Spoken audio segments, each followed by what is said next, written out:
प्रारंभे विनंती करू गणपती विद्या दया सागरा ज्ञानत्वहरुणी बुद्धी दे आराध्य मोरेश्वरा प्रियलंकापुरी पुण्यभूमी पवित्र तेथे नांदतो ज्ञानराजा सुपात्र दया ठविता घडे महापुण्य राशी नमस्कार माझा सद्गुरु ज्ञानेश्वरासी पुंडलिकावरती हरी विठ्ठल श्री ज्ञानदेव तुकाराम रामकृष्ण हरी श्रीरामचंद्राय नमः राक्षसाधीश रावण खरदूषणासह जनस्थान जे घोराती दारुण शूर्पणखे लागून दिधले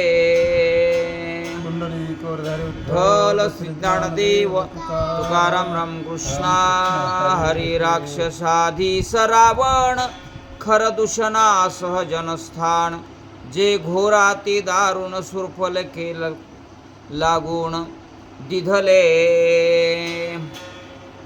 अशोकतेचा भाग असा आहे. रामायण ग्रंथ महान पवित्र आहे. उत्तरकांड आहे. अगस्त्य महर्षी परमात्म्याला सांगतात रावणाने पूर्वीपासून काय केलेलं आहे, तर त्याच्यामध्ये जनस्थानाचा विषय आलेला आहे. आणि जनस्थानाबद्दल सांगतात की रामा, ब्राह्मणाचे वसतिस्थान होतं ते रावणानं हिरून घेतलं.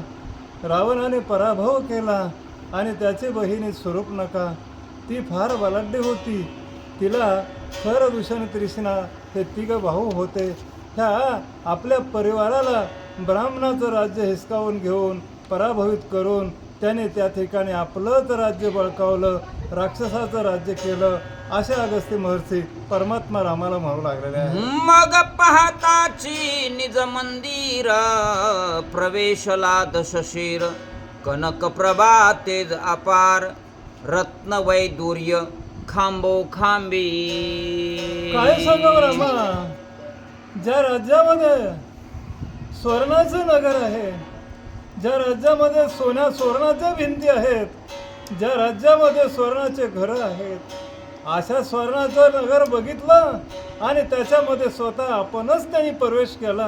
एवढं त्या रावणाला काही कोणाचं भलं असेल ते आपल्यालाच हवं असं वाटत होतं. सुवर्ण भिंती अति कुसरे चित्रे लिहिले नाना परी माझी देवांगणे सारिखी मंदोदरी देखून सुख पावला. राम परमात्मा त्या रावणाची संपदा जर बघितले, स्वर्णाच्या भीती होत्या, खांब स्वर्णाचे होते. तुकोबार हे सुद्धा म्हणलं, अरे बाबा तुका म्हणे ज्याची संपदा एवढी, अरे ज्या संपदेला जोड नाही, ज्या संपदेला तुलना देता येत नाही, एवढी संपदा त्या रावणाची होती. आणि एवढे स्वर्णाचे घरं आणि स्वर्णाचा महाल, त्या महालामध्ये त्या मंदोदरी सारखी स्वरूपवान अशी स्त्री आणि भोगण्यासाठी एवढं त्या रावणाला सर्व काही प्राप्त झालेलं होतं. देव कन्या गंधर्व कन्या जिच्या दासी अष्टनायिका लाजती देखोनी रूपासी ऐसी मंदोदरी देखोनी मानसी रावण सुखासी पावला. अगस्त्य महर्षी म्हणतात परमात्मा रामा, जी मंदोदरी होती ना, किती सुंदर होती. देवाच्या मुली होत्या, गंधर्वाच्या मुली होत्या, अनेक अनेक सुरसिद्धांच्या मुली होत्या. सर्व त्यांनी बलकावून आणलेल्या होत्या, सर्व हिरावून आणलेल्या होत्या.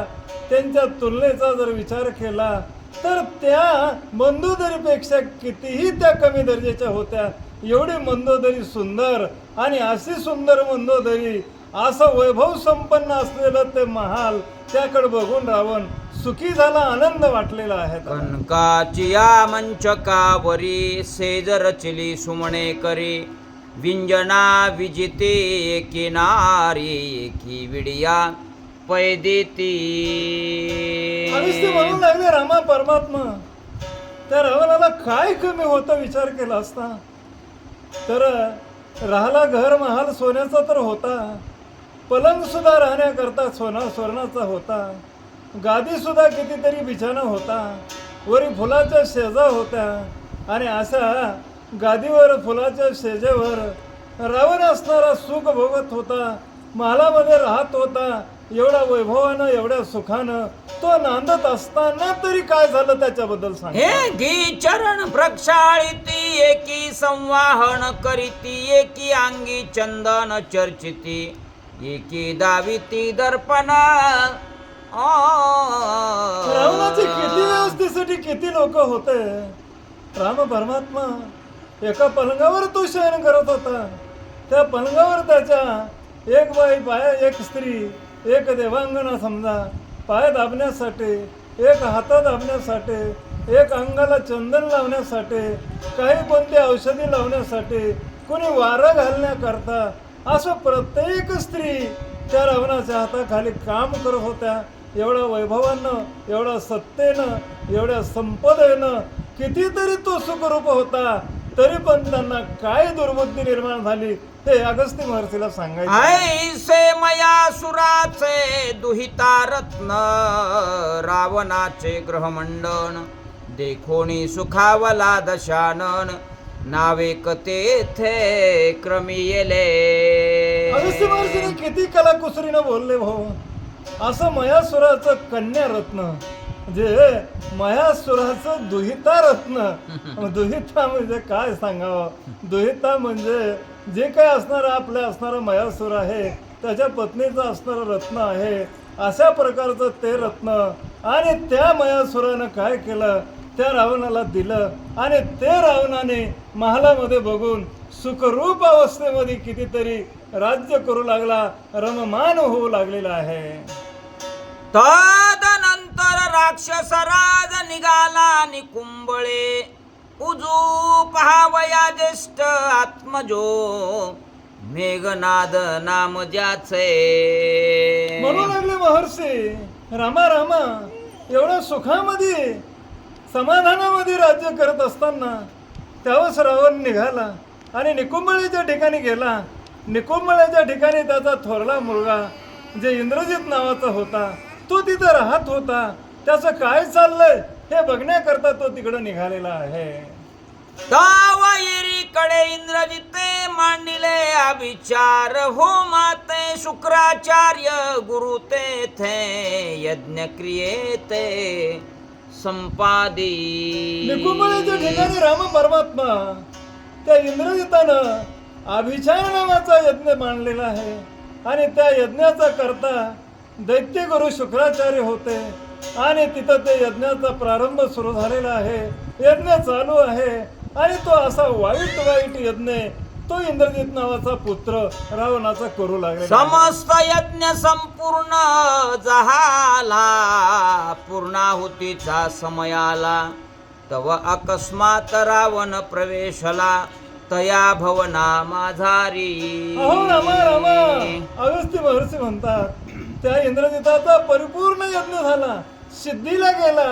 आणि त्या यज्ञाची फलश्रुती, फलप्राप्ती त्या इंद्रजिताला मिळणार इतक्यामध्ये रावण त्या यज्ञभूमीमध्ये गेला.